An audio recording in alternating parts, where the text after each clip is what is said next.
Assalamualaikum warahmatullahi wabarakatuh. Bismillah walhamdulillah wassalatu wassalamu ala rasulillah Sayyidina Muhammad ibni Abdillah wa ala alihi wa sahbihi wa mawalah wa la hawla wa la quwata illa billah. Subhanaka la ilma lana illa ma 'allamtana innaka antal alimul hakim.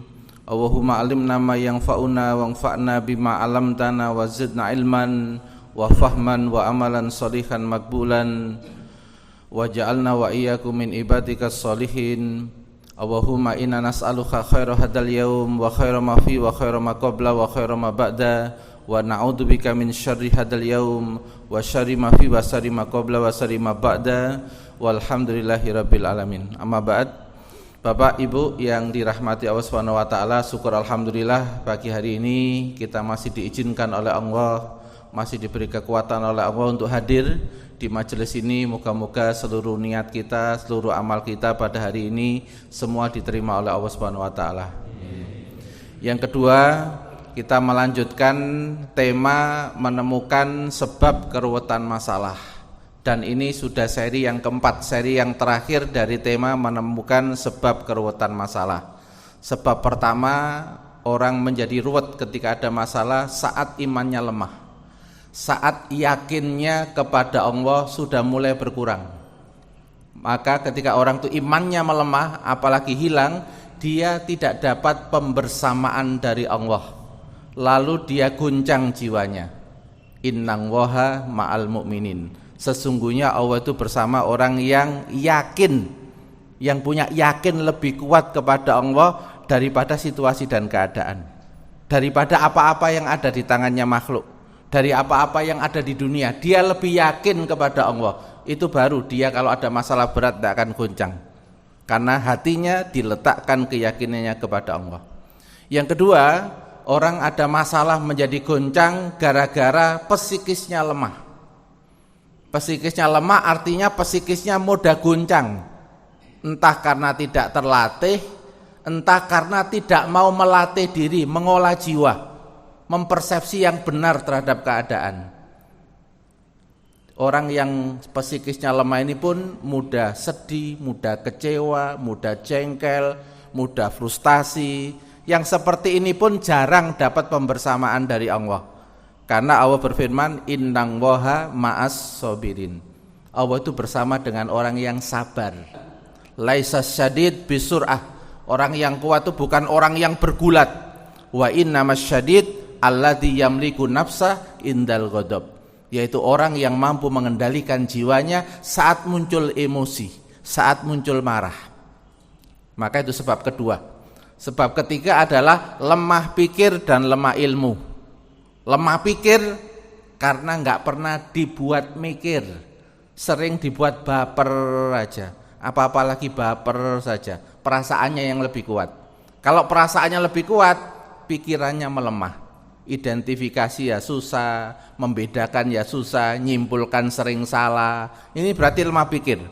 Ditambah lagi lemah ilmu, jarang mendatangi majelis ilmu, ada masalah langsung hang, error. Ya, karena memorinya sedikit, bank memorinya sedikit. Dan yang keempat sekarang, sebab keruwetan masalah yang keempat adalah amal salah. Ada amal soleh, ada amal salah. Jadi sebab keruwetan yang keempat, kalau ada masalah plus amal salah sama dengan ruwet. Apa amal salah itu? Yang pertama, amal salah itu adalah kalau amal itu dilakukan bukan karena Allah. Meskipun amalannya benar menurut syariat, tapi kalau niatnya itu bukan karena Allah, bukan ikhlas tulus, maka pada saat itu mesti ruwet, nggak selesai. Wa ma umiru illa liya'budullaha mukhlisina lahudin. Tidaklah mereka diperintah beribadah kepada Allah kecuali dengan memurnikan. Kalau melakukan amal ke anaknya, ke pasangannya, melakukan amal ke mertuanya, ke orang tuanya, semata-mata karena Allah, bukan karena motif yang lain. Ini ada klien, ya, seorang istri Pak, tapi kawaya, ya, suaminya ini kalah gajinya. Itu cuma suaminya flat, nggak melankolis, nggak, pokoknya kurang mesra lah Pak kalau sama yang perempuan itu. Yang perempuannya itu merasa kok kayaknya suami saya itu cool, terlalu dingin, nggak ada kemesraan. Itu karena dia punya duit Pak. Apa yang dilakukan oleh klien ini? Melakukan honeymoon, spesial honeymoon gitu. Kalau nggak salah ke Nusa Tenggara Barat, kan bagus-bagus Pak pemandangannya sana itu. Nah, habis berapa? Kayak gelar karpet merah hampir 100 juta. Yang bayari semuanya itu istrinya. Tujuannya apa? Tujuannya adalah membeli keharmonisan, membeli kemesraan. Awakmu iku wis tak kei enak, nambah leso gitu. Berarti ini suaminya berpikir, istrinya berpikir kalau suaminya ini tidak mesra karena kurang diberi keenakan secara materi oleh pasangan. Ternyata setelah honeymoon pulang ke rumah, podo wae sami mawon ya. Betul Pak, sami mawon, nggak ada perubahan. Kenapa nggak ada perubahan? Secara tauhid ini ada niat yang salah. Itu ada niat yang salah. Kalau seorang istri berbaik kepada suami, namanya lagi sedekah. Itu memang tidak dituntut dia itu ngasih duit kepada pasangannya. Duit yang diberikan pada pasangannya namanya sedekah. Kebaikan yang diberikan pada pasangannya. Masalah ini orang itu bales apa enggak, itu urusan dia sama Allah Subhanahu wa taala. Karena kalau orang itu memberi, di dalam surat Al-Insan disebutkan ya, nut'imukum biwajhillah, innama nut'imukum liwajhillah. Kami itu memberi makan semata-mata karena Allah. La nuridu minkum jazaa'u wala syukura. Kami tidak menghendaki balasan balik dari orang lain, wala syukura, dan tidak ucapan terima kasih. Ini kalau niatnya memberi itu tulus. Kalau kamu mengucapkan terima kasih itu kewajibanmu.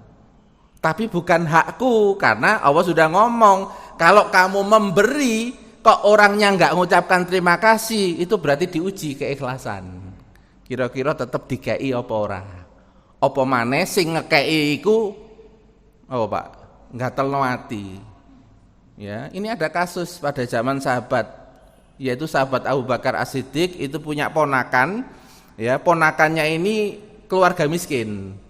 Ya, ponakannya itu disantuni Pak bulanan, dibiayai sama sahabat Abu Bakar.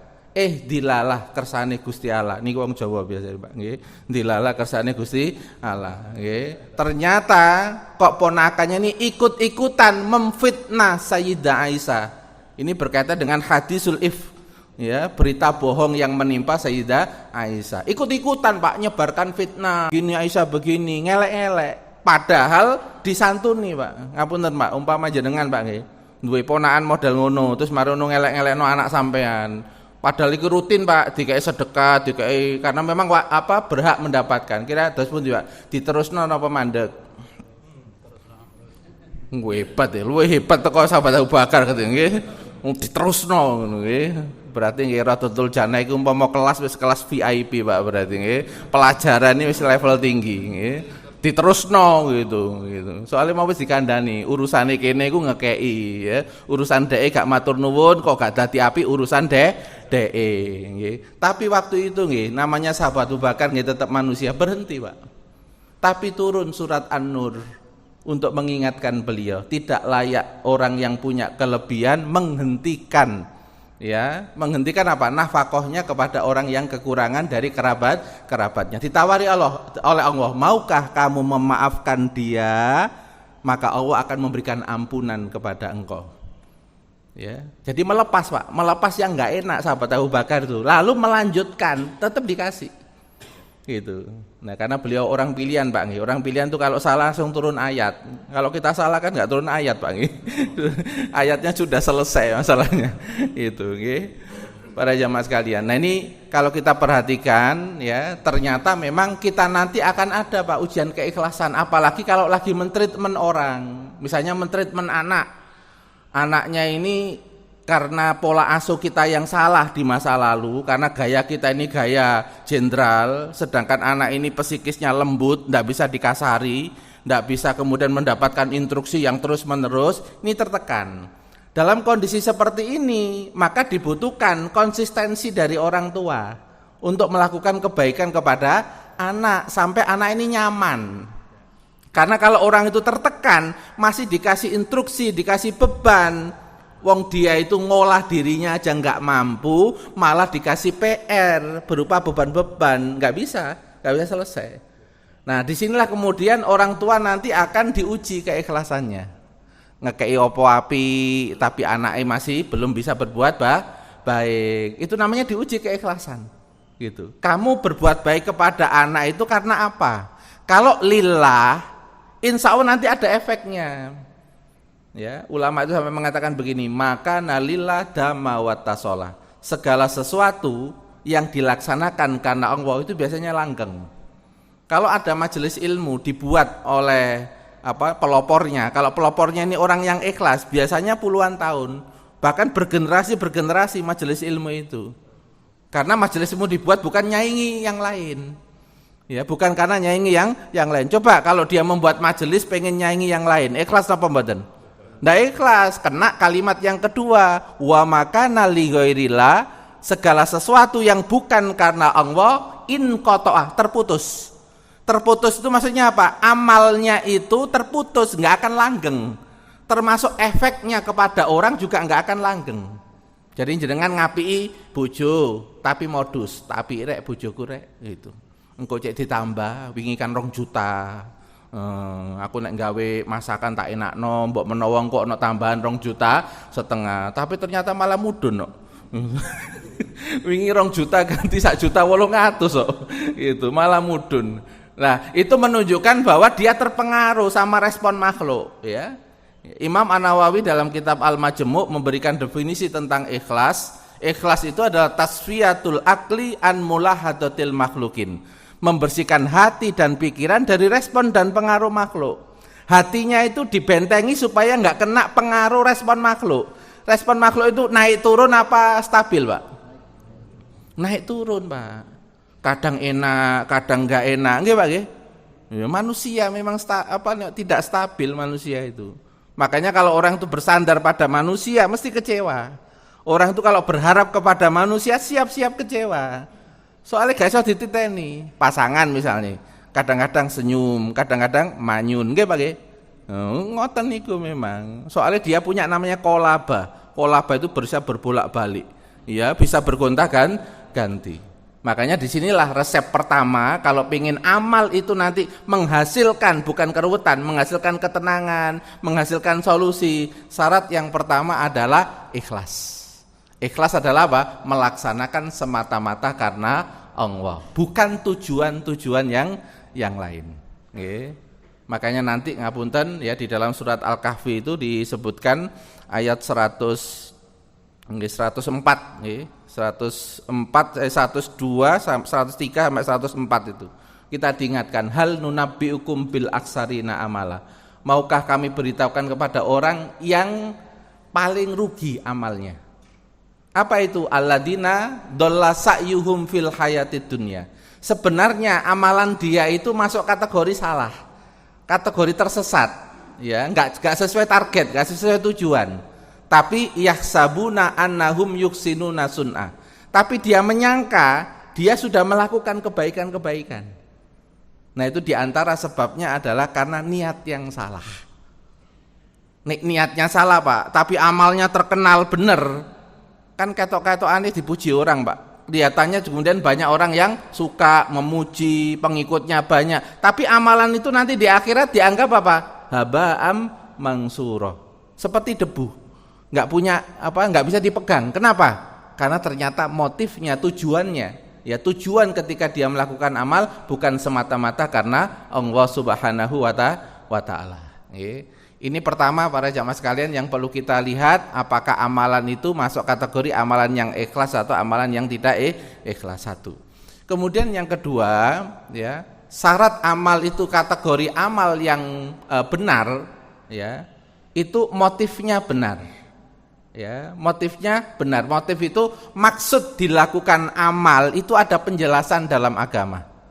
Ya, maksud itu apa, Pak? Nilai yang mau diraih ketika orang itu melakukan amal. Contoh misalnya, orang ketika bekerja kepada orang lain, nilai yang mau diraih itu adalah nilai materi.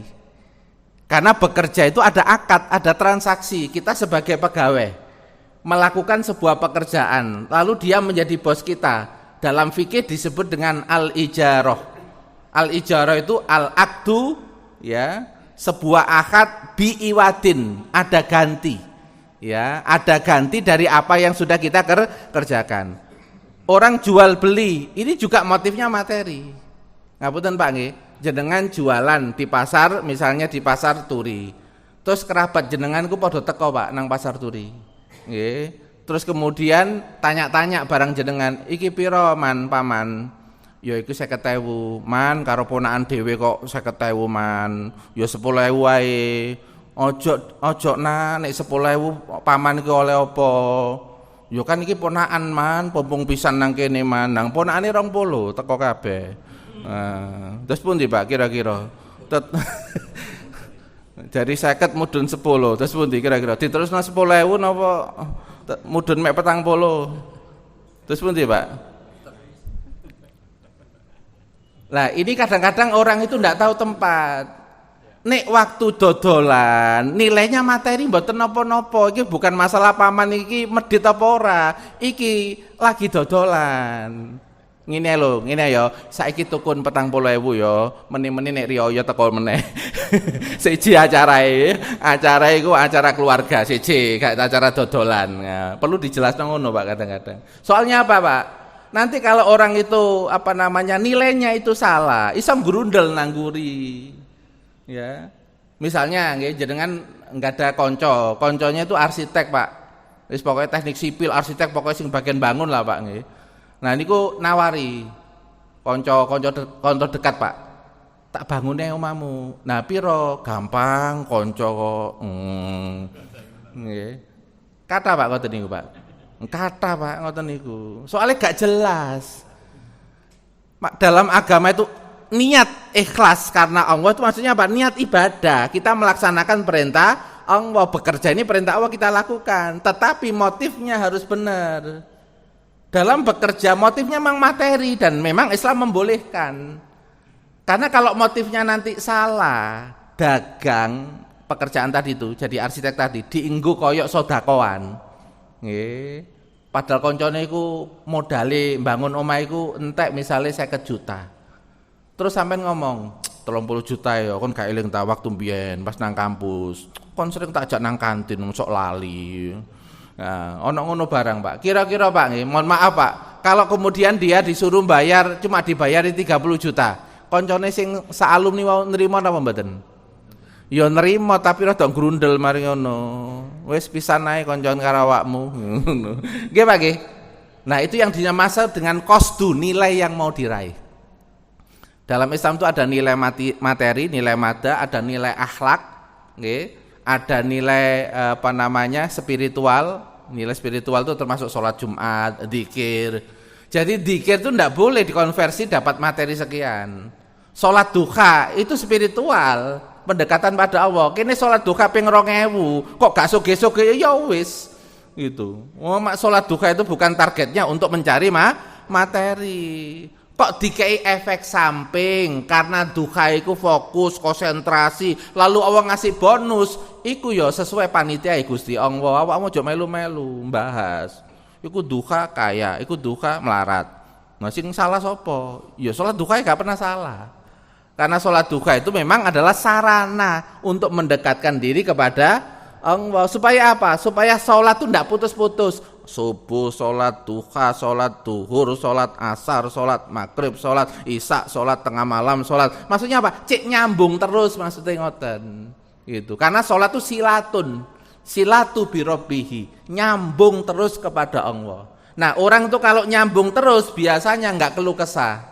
Enggak mudah keluh kesah, itu yang disebutkan dalam surat Al-Ma'arij. Innal insana khuliqa halu'a. Manusia itu diciptakan memang potensi keluh kesahnya tinggi. Idza massahu sarru jazua, kalau mendapatkan ndak enak itu mesti keluh kesah. Wa idza massahul khairu manua, kalau mendapatkan yang enak-enak iku rada kikir. Nggih, kadang lalai sak karepe dhewe, nggih. Kadang ditahan enggak dikeluarkan untuk berbagi pada yang lain. Illal musallin alladzina hum fi sholatihim daimun.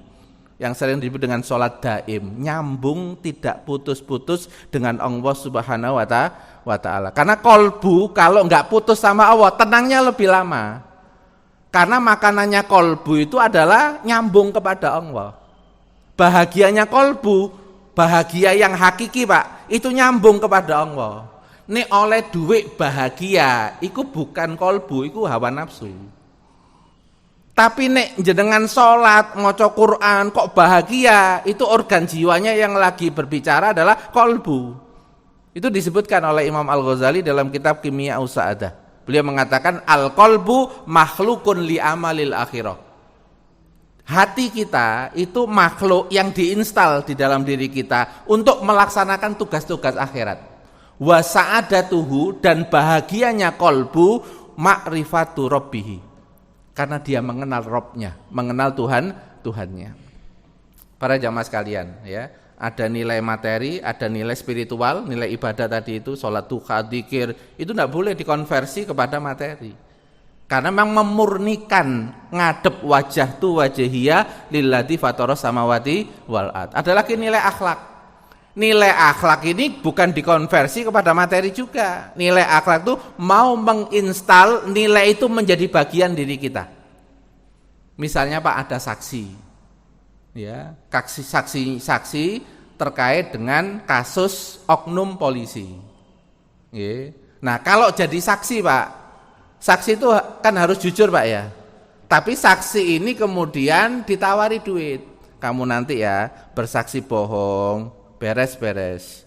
Ya, 200 juta. Gampang kok tak transfer gitu. 200 juta kan materi Pak. Posisinya lagi saksi.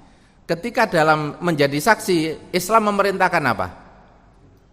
Jangan jadi saksi palsu. Kan gitu ke? Karena saksi palsu masuk kategori dosa besar. Kamu jujur. Tapi nek jujur golek bubur. Gitu. Nek jujur gak berdapat duit gitu. Lah memang jujur itu bukan untuk dapat duit. Jujur itu untuk menginstal, itu menjadi sifat kita. Akhlakiyah itu menjadi bagian sifat kita, tobiah. Akhlak itu secara bahasa itu kan tobiah, karakter. Ya, yang nempel pada diri kita. Maka kalau kita jujur, kok materi kita kecil, ya jujur aja. Karena materi kecil dengan jujur itu nggak ada hubungannya. Maksudnya kamu jujur terus materinya banyak, ya belum tentu. Karena jujur itu diperintahkan Allah agar apa? Dijadikan sifat yang melekat pada diri kita. Ini paham Pak nggih? Yang kedua ini Pak ya. Jadi ada maksud yang benar, nilai yang diraih itu benar. Ini yang disampaikan oleh Imam An-Nawawi di dalam kitab Syarah Sahih Muslim. Beliau mengatakan ketika menjelaskan innamal a'malu binniyat, itu beliau mengatakan begini, innal a'mala, sesungguhnya amal-amal itu yustarotu biha, disyaratkan dua, al-qasdu wal ikhlas. Qasdu, nilai yang mau diraih harus benar. Wal ikhlas, semata-mata untuk mendapatkan ridha Allah. Itu. Boleh dagang dapat untung, boleh. Gitu. Karena memang dagang itu untuk memperoleh untung. Kita kerja jadi pegawai terus dapat gaji, boleh, enggak haram. Karena memang bekerja itu memang dalam rangka untuk mendapatkan materi, tapi ikhlas karena Allah. Kalau ikhlas karena Allah, dia akan memperhatikan, wong saya ini tujuan bekerja itu ibadah. Berarti enggak boleh melanggar batasan-batasan ibadah. Kita bekerja ngambil hak orang lain, boleh apa enggak? Karena mengambil hak orang lain berarti enggak ibadah, tujuan kita jadi salah. Kita ini bekerja tujuannya ibadah, tetapi sampai kemudian meninggalkan ibadah yang lain, sholat. Namanya enggak ibadah juga kerjamu, karena sampai melalaikan kamu dzikir kepada Allah, melalaikan sampai waktu-waktu sholat tidak diperhatikan sama dia. Betul Pak? Nah ini Pak yang saya maksudkan dengan syarat amal itu amal yang benar.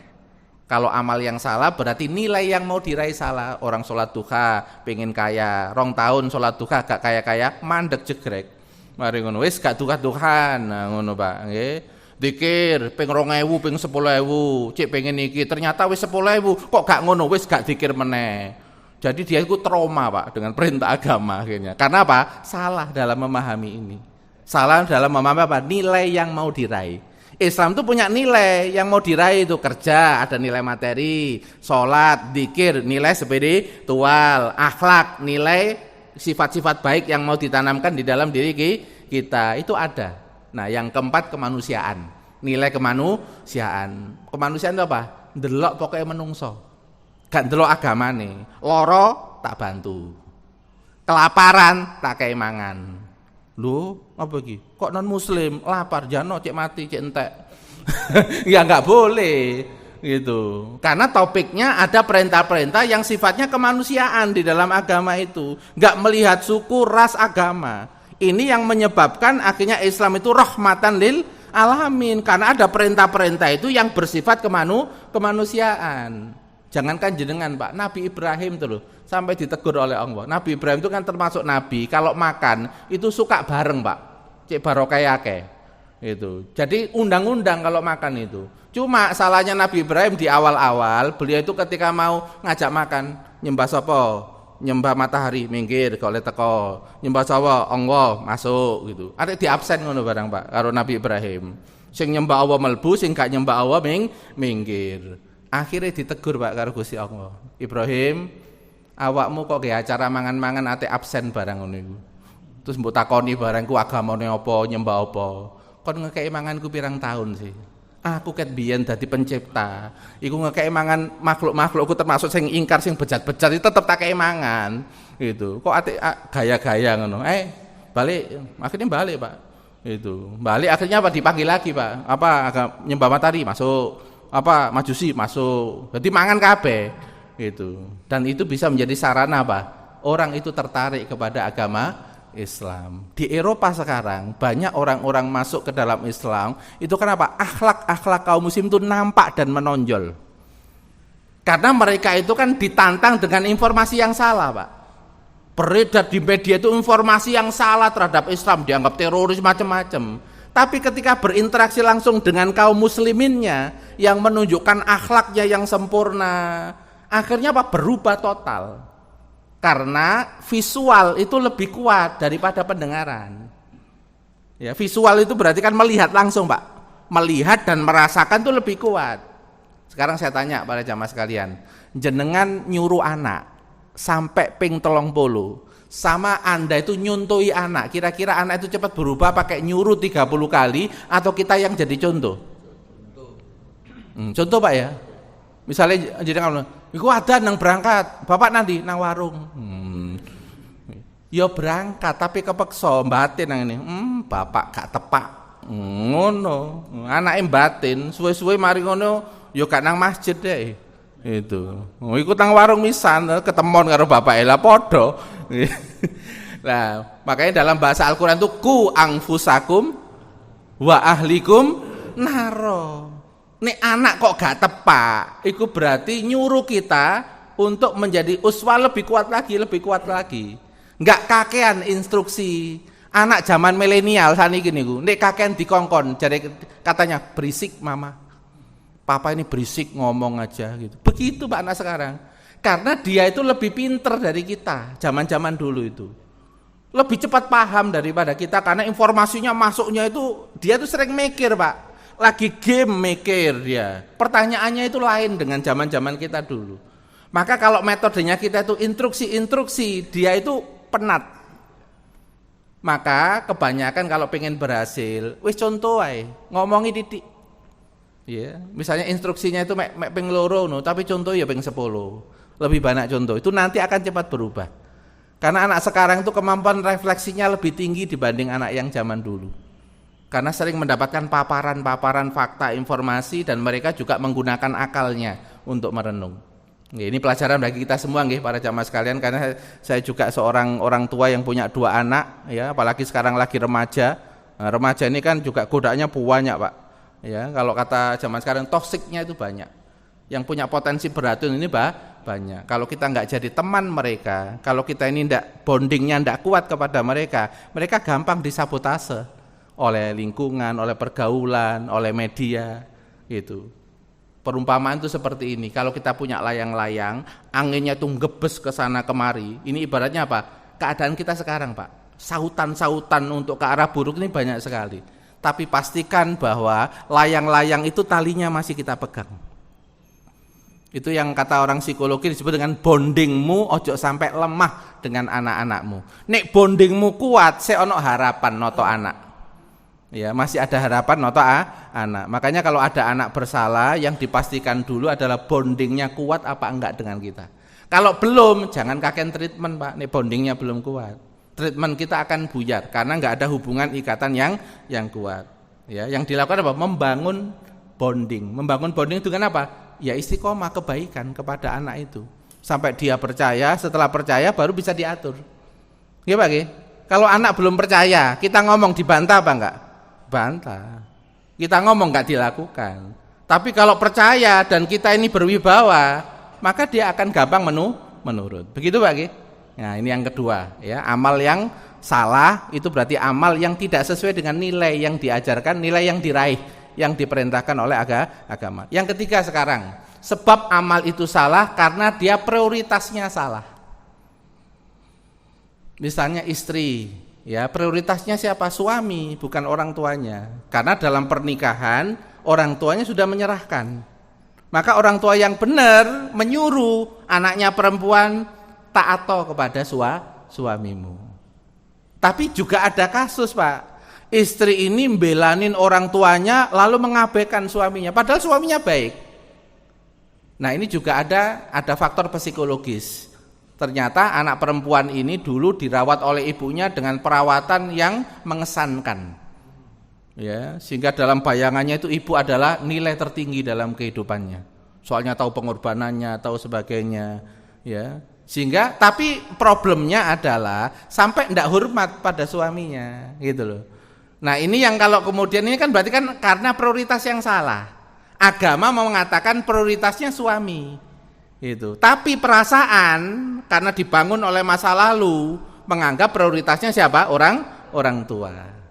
Itu. Nah, di sini butuh pendekatan bukan hanya spiritual, tapi pendekatan psikologi. Dipahami perasaannya pasangan yang perempuan ini punya masa lalu begitu. Ya, itu kalau alam bawah sadar itu maksudnya apa? Pengalaman masa lalu yang berkesan itu menjadikan energinya itu lebih kuat, bondingnya itu dengan ibunya. Sedangkan suami ini adalah apa? Baru datang di fase-fase tahun berikutnya. Nah, ini suami kalau tahu psikologi seperti ini bisa memaklumi. Oh iya dek nek cerita karo tentang ibu ku wis gak karu-karuan pokoke nambuan lah pokoknya. Wis kaya aku gono papane ngono padahal wis tak jak bolak-balik nandi ngono plesir nandi ngono. Lah itu ndak bisa, Pak, ya. Karena namanya perasaan itu begitu. Ya, kebawa gitu. Nah, ini butuh pendekatan bukan hanya spiritual tapi juga butuh pendekatan psikologi. Nah, pendekatan psikologi itu harus punya ilmu supaya nanti kita tidak baperan ketika melihat kejiwaan seseorang yang kadang naik dan turun. Prioritas ya, memahami prioritas. Anak misalnya, anak prioritasnya siapa? Anak laki-laki, orang tua. Kalau anak laki-laki adalah orang tua. Nah, kasusnya zaman sahabat Alqomah ini kan mementingkan istrinya. Bahkan persoalan kain, yang kainnya itu bagus, Pak, dikasihkan ibunya. Sudah diterima sama ibunya. Istrinya protes, diambil lagi sama Alqomah. Ya, ini kan menyakitkan, Pak, ya. Nah, ini yang diingat oleh ibunya, termasuk masalah keuangan, sering terlambat, telat, padahal kehidupannya itu bagus. Ibunya sampai sakit hati. Padahal Alqomah ini ahli sholat. Ya, ahli sholat. Jadi orang ahli sholat itu tidak cukup sekedar ahli sholat. Pertanyaannya adalah apakah masih ada dosa-dosa yang bisa menghambat dia? Di antaranya dosa itu adalah dosa kepada orang tua yang paling besar menghambat seseorang. Kalau itu nggak diselesaikan dulu, sholatnya nanti nggak berefek pada saat dia sakaratul maut. Itu akhirnya sakaratul mautnya susah, Pak. Rasulullah berinisiatif akhirnya mencari, ternyata ada ibunya. Ibunya ini punya masa lalu yang tidak enak dengan anaknya. Dengan teknik psikologi, ya, maksudnya Rasulullah itu kan gertak ibunya. Kan ibu itu pasti sayang kepada anaknya, timbang diobong nang neraka tak obong ya saiki. Maksudnya itu kan kalimat psikologi Pak, bukan kalimat ayo kita obong anak-anak yang durhaka, bukan begitu maksudnya ya.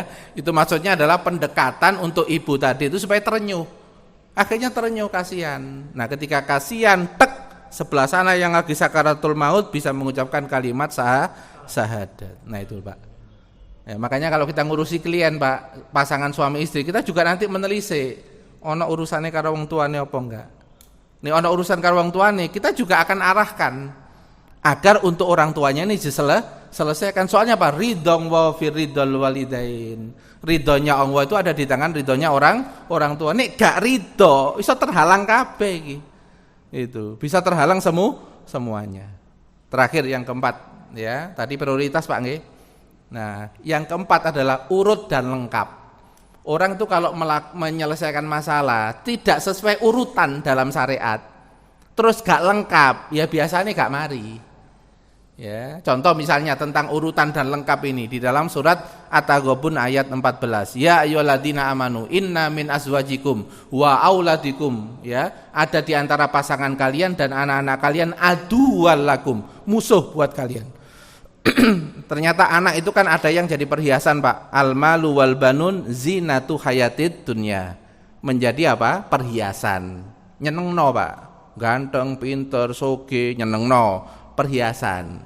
Tapi kedua hati-hati nih anak jadi perhiasan. Nih sampai nyumbungno anak kulo berhasil. Saiki soge gak karu-karuan. Itu kalau Allah nggak suka, nanti anaknya bisa diambil kekayaannya. Karena kalau melihat anak sukses itu kalimatnya apa? Masya Allah, la quwata illa billah. Lagi menceritakan tentang keberhasilan anak, di dalam hati harus kalimat itu. Ini ada perannya Allah, bukan peran saya sendiri sebagai orang tua. Karena nanti kalau nggak hati-hati, nanti kita jadi ujub, mengunggulkan diri. Itu. Nah kalau kita termasuk hamba yang disayang, malah dikasih musibah Pak. Supaya jadi peringatan ya, supaya tidak ngomong seperti itulah lagi. Kita punya anak lebih pintar dari yang lain, wis tak lesno nandi-nandi makane nilainya jos-jos. Anak sampean gak tau dilesno to. Ngono iku kan rada nyedok kadang ati Pak nggih. Itu namanya merendahkan. Itu sudah masuk kategori al-kibru. Dalam hadis dikatakan al-kibru batarul haq wa ghamtun nas. Sombong itu adalah apa? Menolak kebenaran dan merendahkan orang lain. Ya, merendahkan orang lain bisa pakai kata-kata Pak, juga bisa pakai bahasa tubuh. Bahasa tubuh ngono tok Pak. Iku ya padha wae meskipun gak ngomong. Ya dosane gak sepiro gede sih, ya. Maksudnya saya gede ngomong, soalnya ngomong kan beberapa menit Pak. Iku pengen ngene tok. Nah, gitu. Tapi sama, nggih.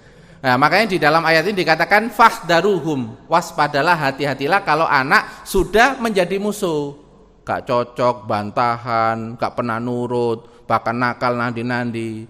Ini ternyata solusinya bukan anak itu dimarahi, bukan anak itu dihajar supaya tahu bahwa perbuatannya buruk. Nah begitu ternyata Al-Quran. Qurannya mengatakan dengan 3 kalimat untuk mengatasi anak yang sudah nakal gak karu-karuan. Atau pasangan yang sudah, misalnya pasangannya laki-laki, itu gak karu-karuan, aktivitasnya gak tahu rumah, gak perhatian macam-macam, ninggalno sing wedok misalnya. Ternyata solusinya itu malah apa? Maafkan. Ping 3, maafkan. Maafkan pertama, maafkan dengan hati. Wa in ta'fu. Memaafkan dari hati, maksudnya apa? Iya, dhek menungso, duwe perjalanan hidup masa lalu, kekurangan dan kelemahannya ditampakkan oleh Allah. Dia mungkin tidak seberuntung saya punya orang tua yang pola asuhnya bagus. Tak delok-delok pasanganku pola asuhnya memang gak bagus. Bapak ibu sering tukaran, kadang-kadang sering gak perhatian karena sibuk dua-duanya. Pantesan bojoku iku ngono. Ini namanya membaca dengan ilmu, permakluman. Akhirnya apa? Dari jengkel berubah jadi kasihan. Sakno yo. Ternyata bojoku dadi elek ngono iku ternyata ono problem masa lalu. Dia di penjara masa lalu. Akhirnya gak jadi jaluk cerai Pak. Itu ada klien Pak, pertama datang kepada kita itu, aku gak kuat, aku pengen cerai. Tapi setelah dibacakan riwayat dari pasangannya tadi, yang masa lalunya itu kelam, ya, masa lalunya kelam gimana? Dia keluarga besar, tapi ini keluarga yang miskin. Nek ono ulang tahun, tapi bagian dapur. Sing keluarga sugih-sugih bagian tengah, ya bagian rame-rame. Sing rodok miskin bagian wis konsumsi lah ngono. Pokoke angkat-angkat lah ngono nggih. Engko nek nang pamane ku ana mobil, gak diterno. Ya, padahal itu bisa pakai mobil. Jadi dapat perlakuan-perlakuan yang tidak adil. Ini menguat Pak, jadi kejengkelan. Aku menika kudu soge, ngelebihi sogene keluargaku. Delokon meneh, dituruti karo Gusti Allah, Pak. Tapi dadi elek. Ya, dadi sok-sokan, soge tapi sok-sokan. Nah, itu kan karena apa, Pak? Karena ada masa lalu yang nggak bisa dikelola sama dia. Karena dia nggak ketemu guru spiritual. Nggak ketemu kajian. Nek jenengan kan saya ketemu kajian, gitu Pak. Ya, alhamdulillah. Maksudnya kita melihat manusia yang lain itu harus dengan perspektif begitu. Karena ada makhluk-makhluknya Allah itu yang dikasih perjalanan hidup dalam tanda petik tidak beruntung. Tidak beruntung itu maksudnya apa? Mendapatkan tidak enak lalu jiwanya nggak siap. Nah kita kan lumayan, saya siap saya oleh materi, majelis taklim oleh ilmu, gitu Pak. Meskipun oleh gak enak, tapi nih ono ilmu bisa terkendali, masih bisa mengelola. Ono ustadz rujukan, misalnya takon, iso telepon, iso japri, saya enak Pak. Nah ternyata pasangan kita ini masa lalunya tidak seperti itu. Namanya itu memaafkan dari hati itu gara-gara apa? Paham. Itu. Yang kedua apa? Wa in ta'fu wa tasfahu. Memaafkan dengan cara apa? Dengan cara tindakan, gelem ketemu. Pak jenengan misalnya duwe anak, terus bilang ini, "Yona awakmu tak sepuro wingi nglarakno bapak, tapi ojo cedek-cedek bapak sih." Kira-kira gimana, Pak? Perasaannya anak itu? Perasaannya anak itu apa? Dia masih ada persoalan di sini. Berarti bapak sih gak seneng karo aku. Ngomongi tok ae jare nyepuro. Berarti masih ada halangan antara aku sama beliau. Bukan dia Pak, wis beliau Pak, soalnya dimaafkan ya. Ya, orang tua. Ya. Nah, itu kenapa Pak? Karena kalau watas faku itu berarti apa? Naik lebih tinggi, memaafkan sampai dengan apa? Perilaku. Ya. Jadi kan bisa ditanya temennya, itu temenmu yang musuhan sama kamu sudah dimaafkan? Sudah. Itu. Terus mari kita pertemuan Pak. Ternyata yang jenengan maafkan itu datang, jenengan langsung balik meneh gak teko. Ya, iku padha wae. Ya. Teko omongan ketokane nyepuro, tetapi apa? Dia masih belum mengelola perilakunya itu untuk menunjukkan bahwa tidak ada masalah lagi dengan Anda. Berarti melepasnya belum selesai. Itu namanya watas fahu. Watas fahu itu dalam bahasa Arab musohafa. Ya musofaha itu salaman. Salaman itu berarti wis adep-adepan enak. Ya. Itu berarti apa Pak? Sudah interaksi, sudah ngomong. Bahkan jenengan pun mampu memberi kebaikan pada dia. Kepada anaknya itu tetap dikasih uang saku, ya tetap mari ngono dicium kepalanya. Kita ini boleh tegas pada anak, tetapi harus kemudian diobati dengan sayang. Nanti kalau jenengan tegas pada anak tapi enggak diobati dengan sayang, anak memahami apa? Bapak itu kejam, bapak itu sadis, bapak itu enggak bisa ngerti saya. Karena sayangnya enggak ada. Karena kebaikan-kebaikan kepada anak itu enggak ada. Ditegesi tapi enggak dikasih kebaikan buat dikai permen, buat dikai jajan, buat dikai makan bersama bareng-bareng, yang buat dicium kepalanya. Itu. Kadang-kadang kan kalau ini tegesnya kakean, sayangnya kurang, bisa ceklek Pak anaknya Pak. Mari kan ketika ceklek bondingnya putus. Kalau bondingnya putus dia cari kemana? Ya keluar, ke teman main gamenya, ke pergaulannya. Itu. Makanya Quran ayat yang kedua itu bicara tahapan kedua adalah apa? Watasfahu, mau berhadapan-hadapan, mau memberi kebaikan kepada orang tersebut. Terakhir wataghfiru, menutup memori jeleknya dia.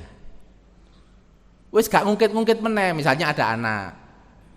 Dek, kamu kemarin aja begitu kok. Kalau anak itu diungkit kemarin aja begitu, kira-kira pikirannya anak apa? Berarti bapak masih nyimpen elekku sik ditokno meneh iki. Aku jane yo nganggep wis mari, tapi diudal meneh kaya ngene iki.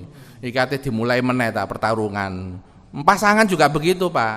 Pasangan ketika konflik kalau maafkannya belum sampai tuntas, enggak akan terjadi perbaikan.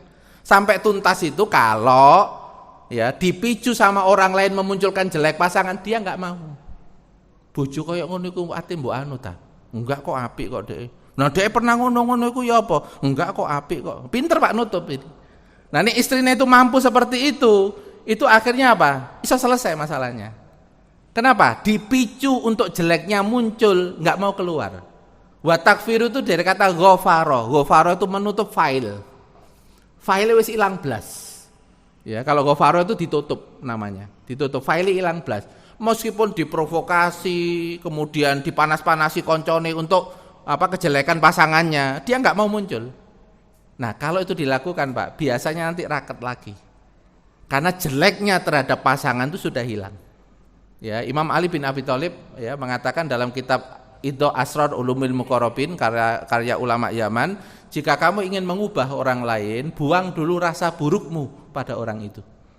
Kalau kamu ingin mengubah orang lain, buang dulu rasa burukmu kepada orang itu. Karena kalau kita ini masih ada emosi negatif, enggak mungkin, Pak, bisa melakukan treatment. Wajah senyum saja bisa enggak, Pak? Enggak bisa, karena di dalamnya masih menyimpan yang tidak enak. Makanya dalam agama itu ditutup sampai selesai. Kalau kita ghafara, Allah langsung mengampuni dosa kita. Kalau kita mudah memaafkan makhluknya, al jaza min jinsil amal. Balasan Allah sesuai dengan jenis amalnya. Nek jenengan disalahi orang, cepat memaafkan, Allah pun juga segera cepat memaafkan jenengan. Dalam hadis Nabi dikatakan, ighfiru yaghfirun wa lakum. Maafkan makhluk-makhlukku, maka Allah akan segera memaafkan kalian. Makanya mohon maaf, Pak, kalau ada orang itu ibadahnya bagus, rajin, sholat jamaah, tapi nek sek nyimpen dendam, ya, iki wassalam, Pak, sulit mlebu swarga. Soalnya di dalam surga itu nggak ada dendam. Nah, kita ini kan latihan supaya menjadi ciri-ciri ahli surga. Misalnya ibu-ibu, ciri ahli surga ibu-ibu itu kan bidadari, lembut, santun. Jadi kalau misalnya kita sekarang itu punya sikap temperamen yang perempuan, gampang ngomeli, gampang ngelabrak, gampang nyelatu kabeh, gak cocok langsung dicelatu. Iki nek ate segera mlebu surga rada angel, Pak. Itu. Soalnya belum memenuhi kriteria ahli surga. Itu. Makanya ada, Pak, perempuan yang dipilih begitu itu akhirnya, Pak, dikasih anak yang gangguan emosi. Ya. Ibu naik intonasi dikit, emosi anaknya, Pak, langsung ngantemi, ngerusak macam-macam. Akhirnya apa? Ibu kepeksa latihan alus. Berarti ini di training napa mboten, Pak, kali Gusti Allah? Dipilih berarti. Tapi mediai anak. Anaknya gurung balik, ya gurung dosa, Pak. Anaknya gangguan emosi gurung balik kok. Anak belum balik, nyalai orang tua, dosa apa mboten? Belum kecatat, Pak. Belum tercatat dosa anaknya itu. Nah, ini yang gangguan emosi ini belum balik, Pak. Nah, yang dicing kali Gusti apa napa? Mae iki. Soale mae iki intonasi rada dhuwur. Ya, terus mari ngono ngomong rada cepet. Itu. Ya, ngapunten nggih, sampai trainingnya itu, Pak, para jamaah sekalian, bukan hanya intonasi, milih kata ya diprotes karo anake. Mama lo kata-katanya begitu, nggak enak kata-kata begitu itu. Lo sampai ono ngomong begitu kan training khusus itu, Bu. Itu. Ya. Sampai kemudian emaknya itu meneng itu. Kok diem sih? Maksudnya ya tetap marah tapi diem. Sampai golek diem, maksudnya golek marah. Marah ekspresi diem juga nggak boleh.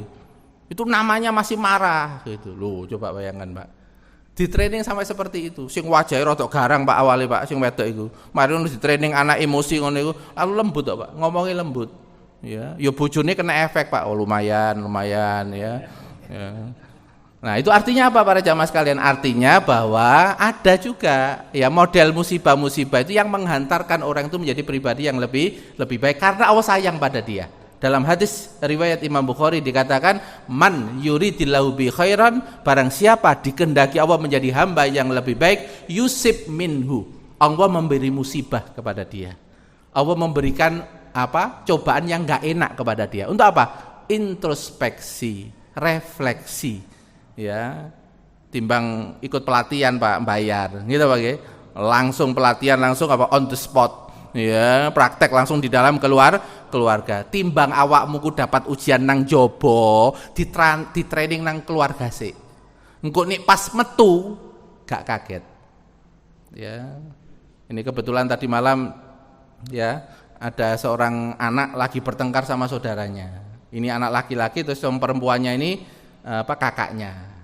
mengadu Pak, ya mengadu.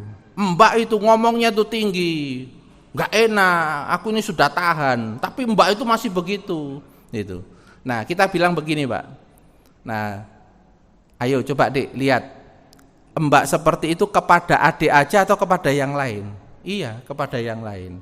Berarti kalau kepada yang lain itu niatnya itu pengen nyakiti adik aja atau enggak? Enggak sih. Berarti Mbak itu ada kelemahan apa enggak di situ? Iya, ada kelemahan, masih belum bisa mengendalikan. Loh, adik itu kan posisinya di bawahnya. Ke orang tuanya aja itu loh. Coba lihat ke orang tuanya gimana, Dik? Iya, begitu. Akhirnya menurun, Pak, yang anak laki-laki ini. Emosinya menurun. Kenapa? Karena diajak mikir bahwa yang sedang menyakiti dia ini memang sedang dikendalikan oleh kelemahan. Itu. Nah, ini yang dinamakan apa, Pak? Ya training juga. Berarti ono mbak sing nakal iki training adik. Ya, saya bilang begini. Adik ketemu yang model begini nih, intonasi tinggi, apa di rumah saja atau potensi nanti di luar?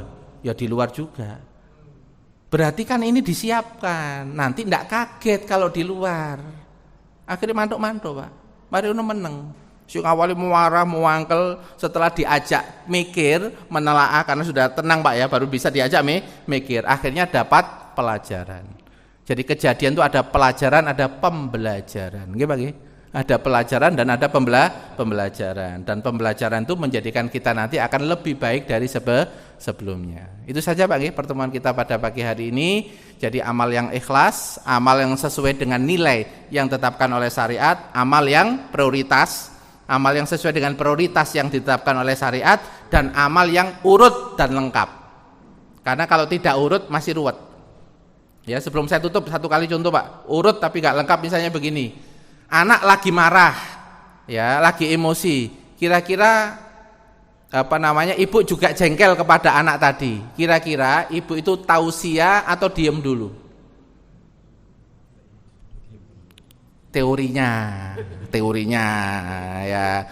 diem dulu, tapi faktanya langsung tausiah. Tausiahnya pada waktu itu dalam keadaan emosi apa dalam keadaan tenang? Emosi. Kalau tausiah dalam keadaan emosi, yang ditangkap oleh anak emosinya apa tausiahnya? Emosinya. Kalau yang ditangkap emosi, anak itu berubah baik atau berubah jengkel? Nah, ngono iku diterusno apa ora?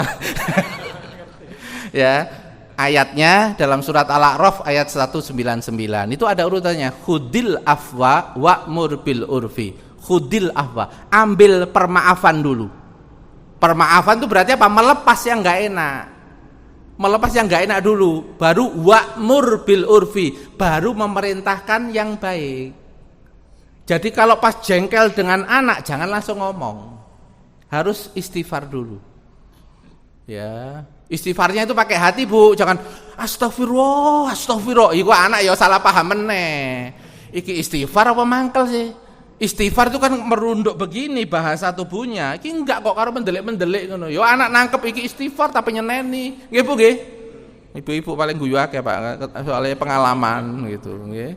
Ya moga-moga ini paham Pak nggih materinya Bapak Ibu sekalian ya, amal yang salah nanti insyaallah kita pada judul berikutnya ya, pada judul berikutnya kita sambung di pertemuan yang akan datang. Moga-moga kita semua ditolong oleh Allah, hati kita diperbaiki oleh Allah, seluruh jasad kita juga diperbaiki oleh Allah, dan ketika nanti menghadap Allah dalam keadaan yang baik, dalam keadaan bahagia dan dalam keadaan husnul khotimah.